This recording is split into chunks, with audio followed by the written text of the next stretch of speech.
ତମକୁ ଦେଖିଲା ପରେ ଲାଗିଲା ଏମିତି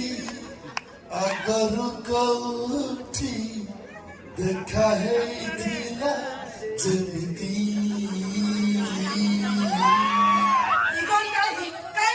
ଇଗଲ ବାର କି କାମ ଦେଖାଅ ଦେଖାଅ କଣ ସବୁ ଆଇଟମ ଆଣିଛ ଟିକେ ଦେଖିବା ଶୁଣ ମୋ କଥା ଶୁଣ ଶୁଣ ଆରେ ମୁଁ କଣ କହୁଛି ମୋ କଥା ଟିକେ ଶୁଣ ରେଲୱେ ବାଲା ମୋ ଚା ଦୋକାନ ହାକି ଦେବାକୁ ବସିଛନ୍ତି ଚା ବାଲା ଦୋକାନ ପାଖକୁ ହାଣିଦେବି ମୁଣ୍ଡ ଗଡ଼ିବ ଗୁଣ୍ଡା ଲଗେଇବିନି ଏକା ପିଟିବି କିଛି କରିପାରିବନି ତମେ ଇଗ୍ର ଚାଇଲେ ରହୁଛ ଡାକି ଦେ ତାକୁ ମୁଁ ପାରିବିନି ନା ତମେ ପାରିବନି ବାଳ ଅଛି ସେଠୁ ବାବୁଡି ଖାଇବ ବସିଲେ କଣ ଆରେ ଇଗ୍ର ହାଇ ମାଇଲେ